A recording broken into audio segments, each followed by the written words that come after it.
Assalamualaikum warahmatullahi wabarakatuh. Rahayu Rahayu Sagung dumadi.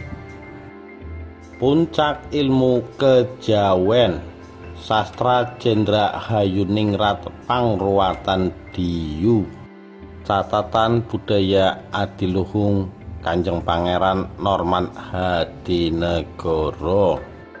Ajaran ilmu sedulur papat lima pancer melalui ilmu kuno Jawa ialah sastra Jendra Hayuningrat Pangruwatan Diyu.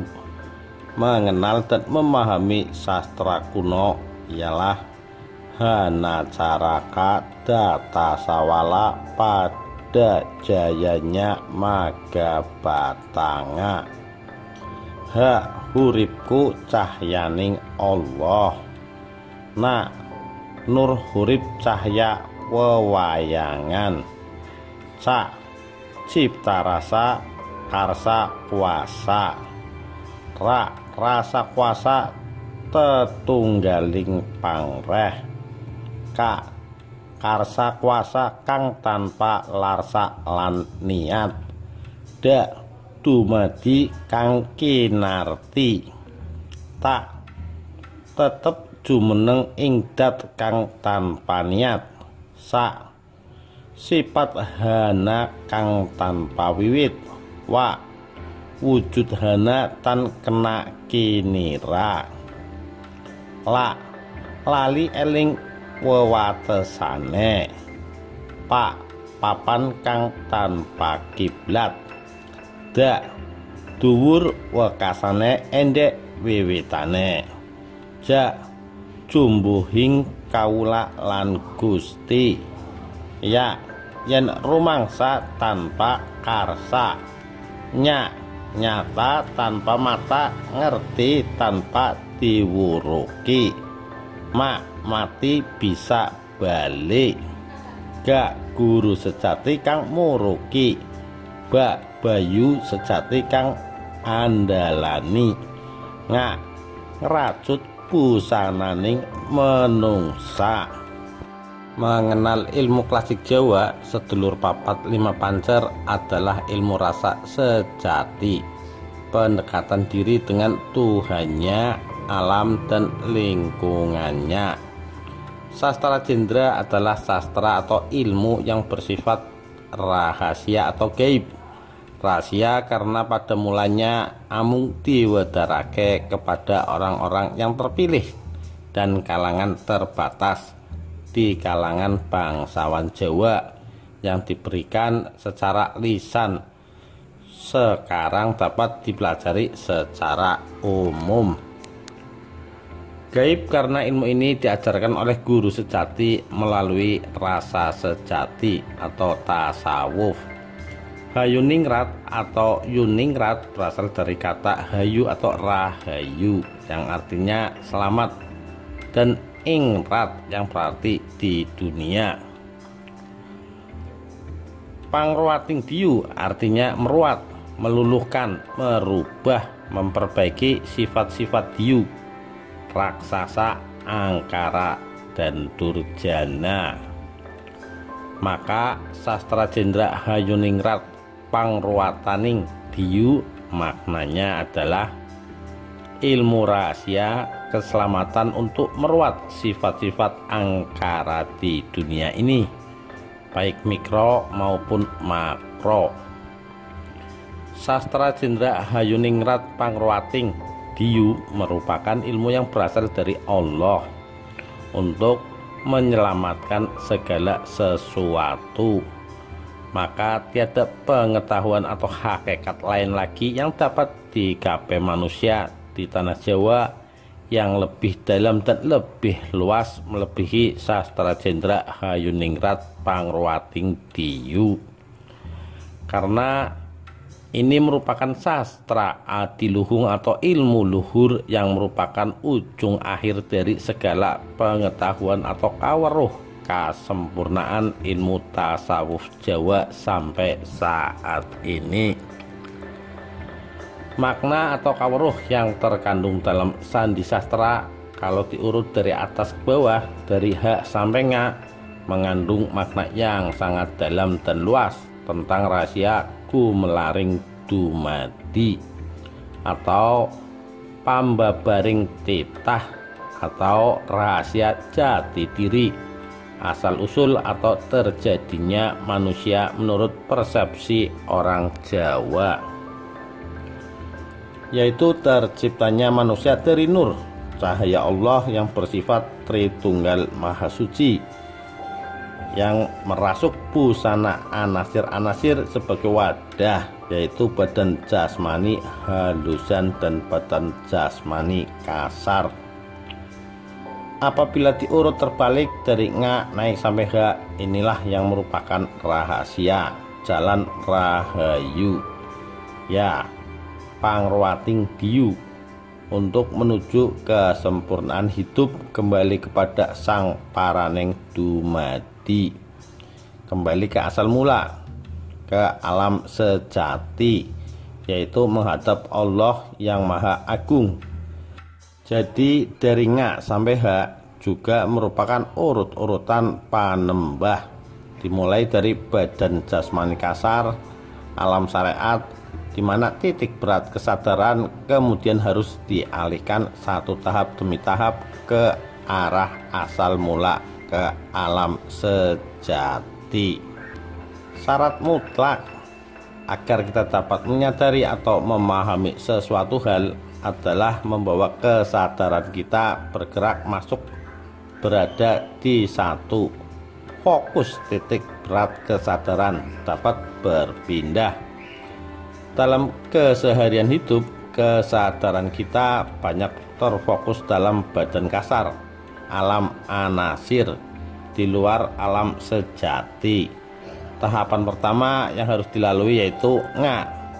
Sedemikian rumit dan sulitnya, maka dapat dibayangkan tidak begitu mudah untuk dapat memindahkan titik berat atau fokus kesadaran ke alam sejati.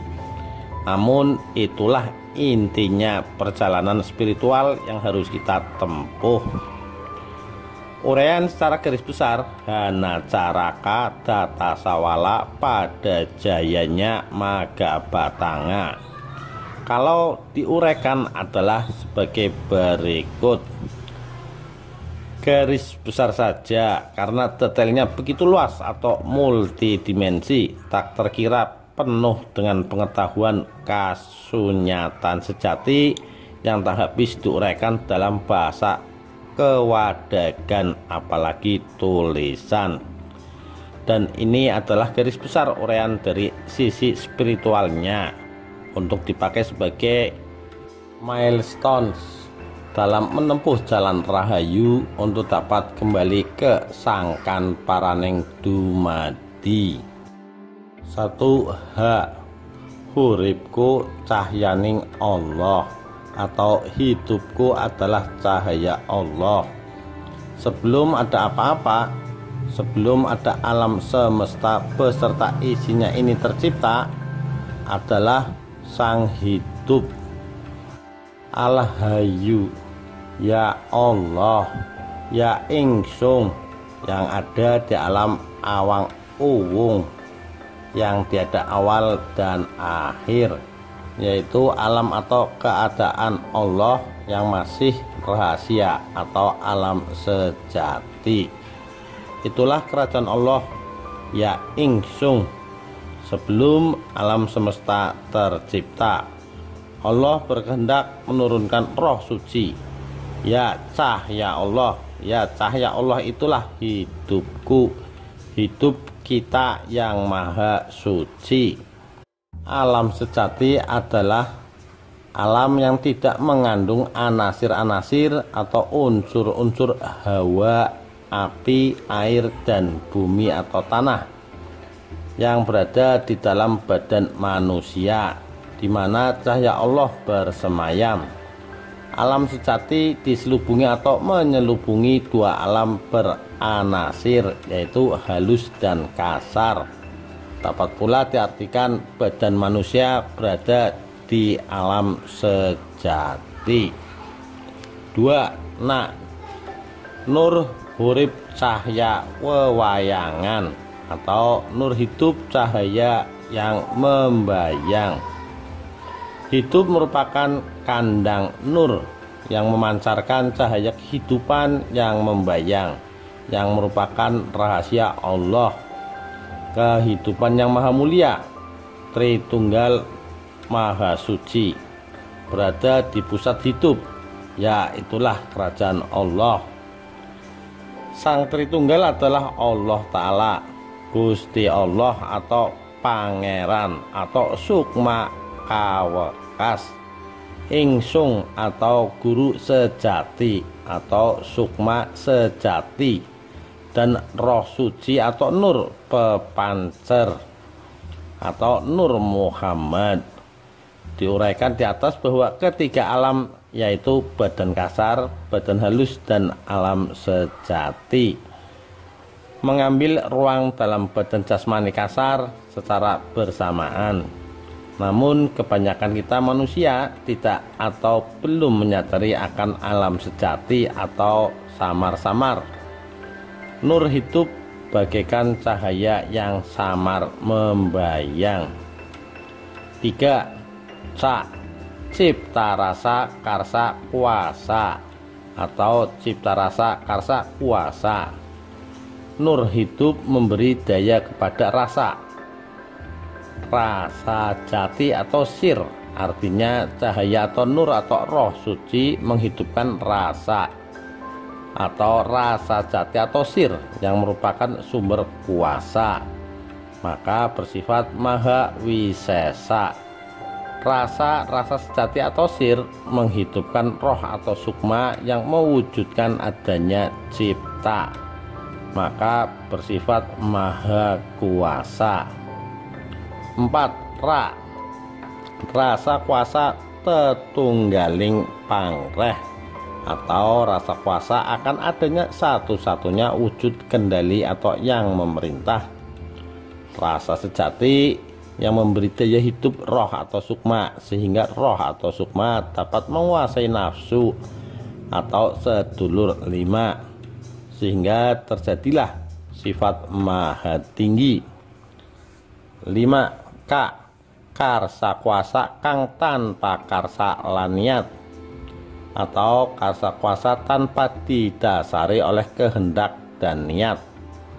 Yang mendasari adanya kuasa agung adalah kasih yang tulus, tanpa kehendak, tanpa niat.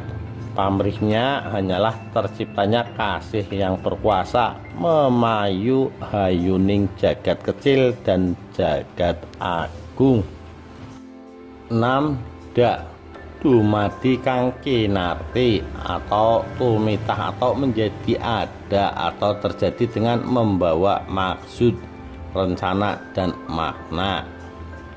Ini berkaitan dengan karsa Allah menciptakan manusia, makhluk lain, dan alam semesta beserta isinya yang sesuai dengan rencana Allah.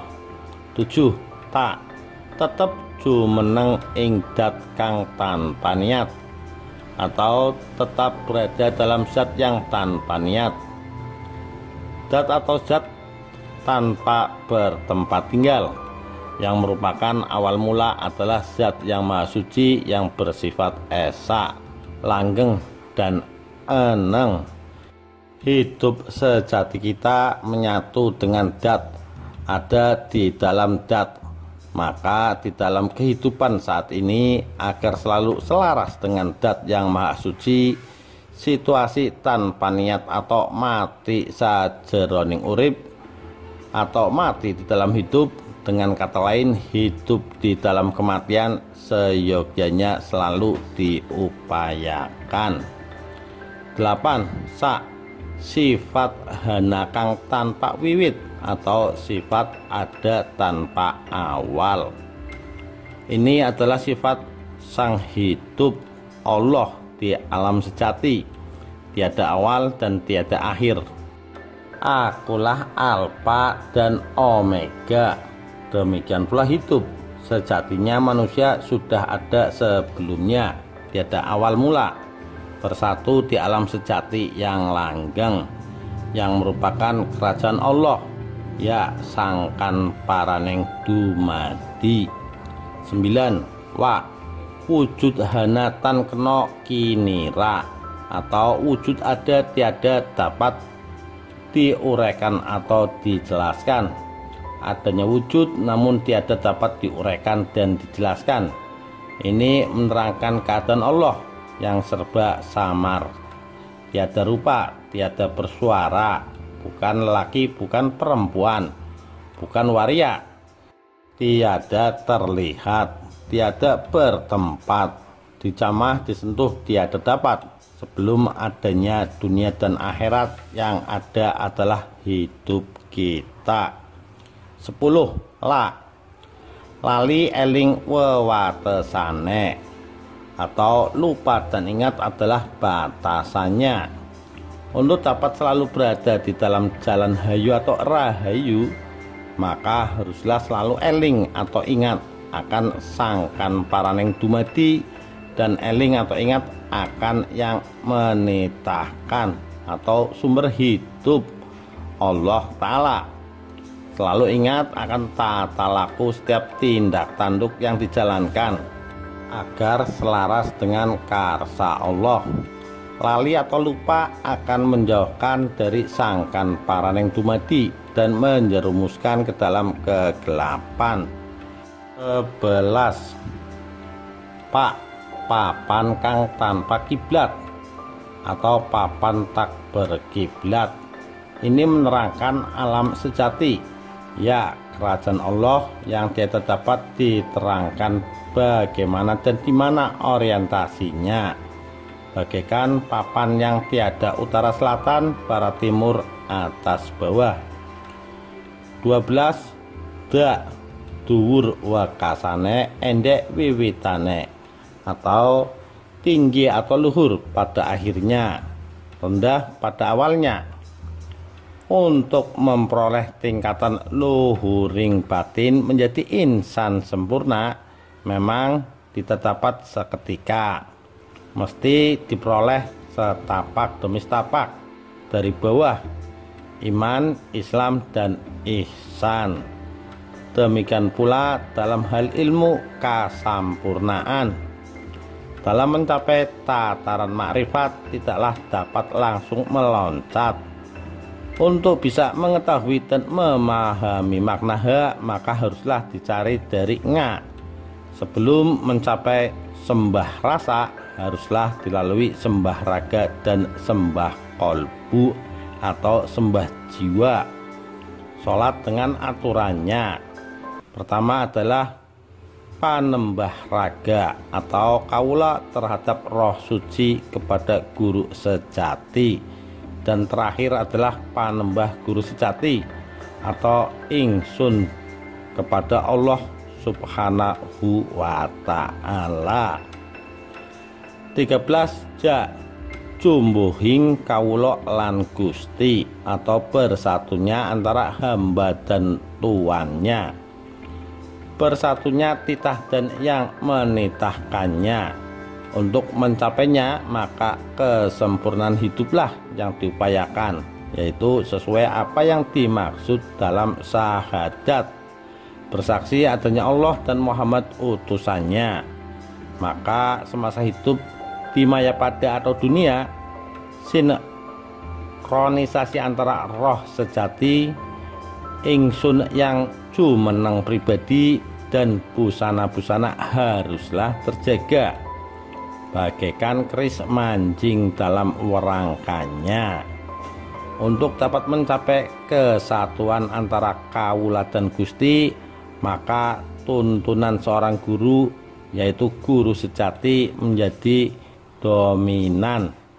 Untuk memperolehnya tidaklah mudah, harus disiplin dan bekerja keras, bagaikan kerasnya usaha seorang bima menemukan dewa ruci, yaitu wujud bima dalam wujud yang kecil.